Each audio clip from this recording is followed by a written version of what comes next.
saacaddu hadda waxa ay ku dhowdahay 3 habeenimo waxa aan runtii shirkan jaraa'id u saarnaa ama u daaranaa in aan bulshooyinka reer Somaliland ogeysiino in ay soo xirantay tirintii codadkii laga dhiibtay ururada iyo madaxweynaha ee degmada Hargeysa taas aad ula soconaysaan sidii hore halkan aan uga sheegnay waxa weeyaan wax natiijo ah oo ilaa imika lagu dhawaaqay oo ama hordhaca ama rasmi ma jirto cidda uu xeerarkeena iyo shuruucdeenu siiyeen baa ku dhawaaqi doonta taana shacbiga waxaan leeyahay idinku oo mahadsan sidii aad intii kaleba u sugteen ha loo sugo natiijada doorashada aad iyo aad baad u mahadsantihiin oo runtii halkan ay mudan tahay maadaama aan nahay daneeyaashii loo shaqaynayay ee shacbiga ka wakiilka ahaa ay mudan yihiin in loo xuso oo loo mahadnaqo waxa ugu horeeya dee hay-adda komishanka doorashooyinka qaranka oo hogaaminaysay mashruucan doorashada ururada iyo xisbiyada ee dhacday 13 November 2024 waxaan qiraynaa haddaan nahay daneeyaasha siyaasadda in muddadii aan ka wada shaqaynaynay ama aan ula shaqaynaynay komishanka hawsha ay hayeen inay ahayd hawl hanaankeeda iyo hufnaanteeda iyo maamulkeeduba uu yahay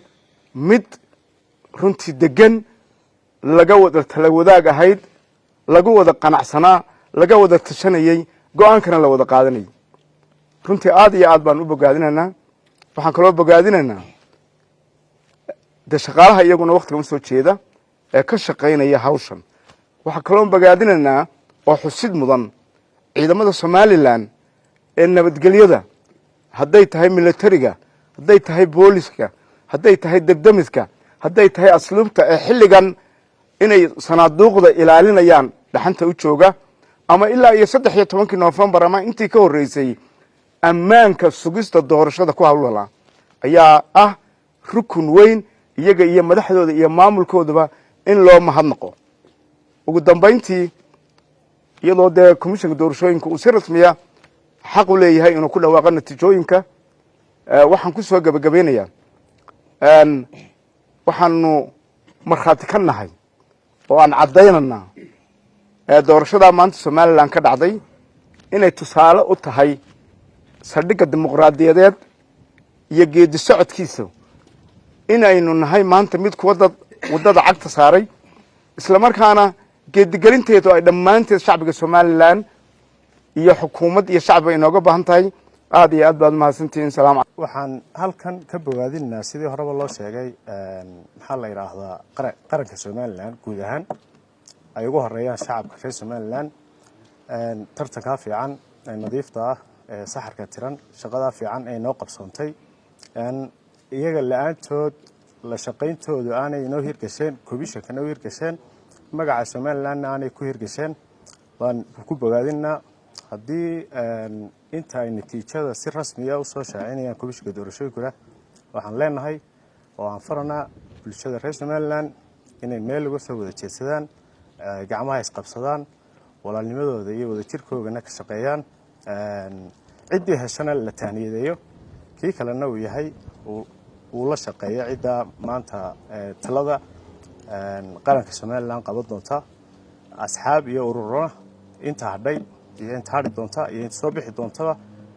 ay taaniyadeeyaan una hambaliyayaan kuna garab istaagaan hawsha qaran ay maalmaha kamida ay inta 5 sano soo socda mas'uuliyadooda ay doonaan aad iyo aad baa u mahadsantiin maanta taariikhdu tahay 18 bishii 12 2024 waqtiguna uu gaarayo 3 subaxnimo waxaan halkan taaganahay annagoo ah xubnaha matalaya xisbiyada ururada ee la shaqeeya komishanka doorashooyinka qaranka inaanu shacweynaha Jamhuuriyadda Somaliland aan halkan uga cadeynayno markhaati ka ahayn isugeyntii iyo tirintii codkii ka yimid goobaha degmada doorashada Hargeysa oo ah degmada ugu weyn markay noqoto xagga codbixinta oo muddo 3 maalmoodaba soo socotay runtiina shaqo dheer ahayd sida hore loo sheegay komishanka doorashooyinka qaranku ay shaqo fiican qabteen iyadoo aanu ogeyn inay shaqayn jireen 16 saacadood 17 saacadood iyo in ka badanba oo runaantii ay waqti badan geliyeen xilligeeda ay maaragtay ku dhameeyaan sida loo socdo tirinta codadku waxay maraan 4 heer oo goobta degmada gobolka iyo heer qaran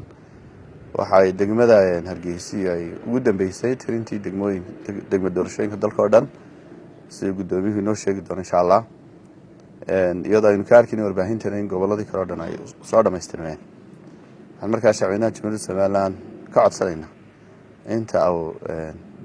komishanka doorashooyinka qaranku dhameystirayo tirinta iyo sugeynta codadka inay sugaan oo nambarada iyo tirooyinka lagu baahinayo warbaahinta gaar ahaan baraha bulshada oo wax aan ku fadhiyin tiro sax dhaba inaanay u degdegin waxaan halka ka cadeynayaa anagoo xubnaha ka socda xisbiyada ururada inaan wada shaqeyn dawladda leenahay komishanka qaranka in ay ku shaqeeyaan qaab waafaqsan xeerarka doorashooyinka haga iyo shuruucda kale dalka taasina ay mar walba kor u qaadayso kalsoonida lagu qabo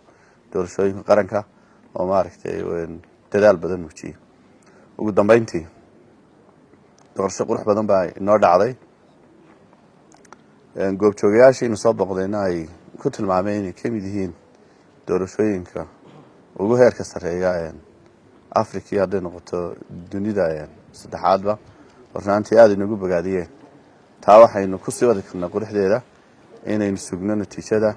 isla markaana aynu si ilbaxnimo oo maaragtay heer sare aynu soo dhaweyno natiijada soo baxda annaguna aanu diyaar u nahay mar walba inaanu kor u qaadno kalsoonida lagu qabo guddiga doorashooyinka qaranka anigoo ku hadlaya afka komishanka doorashooyinka qaranka iyo xubnaha ay garab taagan ee matalaya asxaabta iyo ururada siyaasadda waxaan marka hore u diraynaa tacsi tiiraanyo leh dhammaan bulshada reer Somaliland uu ka geeriyooday madaxweynaheenii hore mudane Axmed Maxamed Maxamuud Silaanyo marxuum Axmed Maxamed Maxamuud Silaanyo oo berina la aasi doono dhammaan bulshada reer Somaliland waanu ka tacsiideynaa qoyskii iyo qaraabadii waanu ka tacsiideynaa isagana Ilaahay jannatul firdaws ha geeyo iyadoo uu qaranku ku jiray 2 maalmood oo madaxweynaha qaranku uu fasaxay haddana waxaanu door bidnay inaanu wadna hawshii komishanka laga sugayay iyadoo oo loo dhigdhigayay ku dhawaaqista natiijada doorashooyinka sida ay sheegeenba tiimkan task force-ku waxaanu caawa halkan xilligan dambe aanu taaganna inaanu ku wargelino degmadii ugu ballaadhnayd ama gobolkii ugu ballaadhnaa Jamhuuriyadda Somaliland uguna codka badnaa inuu caawa soo gabagaboobay oo Ilaahay mahadii si fiican oo nidaamsan uu ku soo dhamaaday waxaan kaloo ogeysiinayaa bulshada reer Somaliland in dhammaan goboladii Jamhuuriyadda Somaliland ay dhamaadeen isugeynta codadka ay codeeyeen muwaadiniinta reer Somaliland taasoo ka soo gudbay heerkii koobaad ee ahayd heer goobeed caawana ka gudbay heerkii labaad ee ahayd heer degmo waxaynu gudbi doonaa insha Allah heer gobol iyo heer qaran oo aan waqti badan qaadan doonin wali waxaynu ku guda jirnaa muddadii sharciga ahayd ee komishanka doorashooyinka qaranku uu haystay ee uu siiyay xeer number 91/2023 waxaanu mar labaad iyo mar saddexaad ku celcelinaynaa in laga warsugo komishanka doorashooyinka qaranka waayo ku dhawaaqista natiijada hordhaca ee komishanku ku dhawaaqaya waxay u baahan tahay in ka fiirsi badan la sameeyo in wax alaaliyo wixii cabasho ah ee daneeyaasha siyaasaddu ay ka qabaan la xalliyo si dabadeedna natiijadaas lagu dhawaaqay loogu gudbiyo maxkamadda sare dabadeedna maxkamadda sare ay ugu dhawaaqdo natiijada rasmiga ah waxa Ilaahay mahadiisa ee xubnaha halkan taagan xilliga u taagan inay saaka subaxii ay bilaabeen shaqadii ay ahayd inay nala jeegareeyaan nala ansixiyaan isugeynta heer degmo oo ahayd 373 goobeed ka koobnayd 373 goobood oo degmada Hargeysa ah taas oo run ahaantii waqti dheer qaadatay ilaahay mahadiina caawa noo soo gabagabowday waxaa isla caawana soo gabagabowday degmada Gabiley oo ahayd labadii degme ugu dambeeyay inoo soo xarooda mahadi ilaahay ka sokow waxaan u mahadnaqaynaa ciidamada qaranka kala duwan ilaa hadda heegan buuxag ugu jira sidii ay si nabadgelyo ugu soo xaroon lahaayeen sanaaduuqdii iyo agabkii iyo gaadiidkii iyo shaqaalihii commissionku uu howlgeliyay ee ka shaqeynaya doorashooyinka waxaanu leenahay berri maadaama oo ay tahay aas qaran waxaad naga warsugi doontaan insha Allah hawsha aaska qaranku markay noo dhamaato fadlan waxaan idinku codsanaynaa dhammaan bulshada Somaliland in natiijooyinkan iyo doraskan la wadaagayo laga warsugo commissionka doorashooyinka qaranka aad iyo aad baad mahadsantihiin waxaan u mahad celinayaa mar labaad xubnaha ilaa hadda na garab taagan ee aan wada shaqaynta dhow leenahay aad iyo aad baad mahadsantihiin assalaamu calaykum waraxmatullaahi wabarakaatuh